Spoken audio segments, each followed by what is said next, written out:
to get by, long hours, stress, and still feeling behind.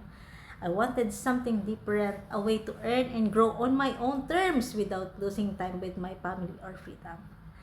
Hi, I'm Dina Lin, a wife and a former OFW.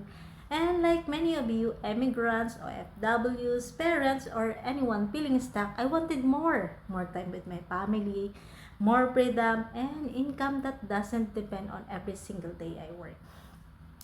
I also knew what I didn't want.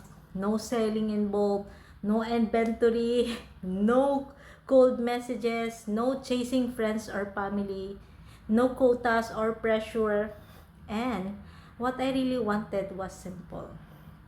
A business that fits around my family, an income that grows without trading every hour, real guidance and community support. Then, I found this digital business. It comes with a ready system, step-by-step training, and mentorship. Even with zero technical experience, anyone can start and grow. It didn't change my life overnight, but little by little, things shifted. More confidence, more freedom, and more control over my time.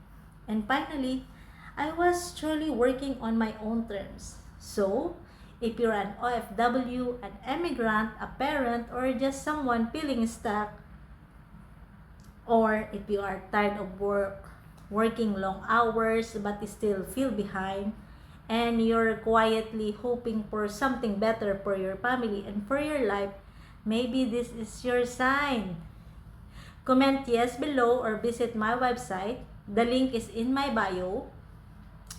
I'm gladly share the info that helped me start. You deserve a life with more peace, more time, and more choices.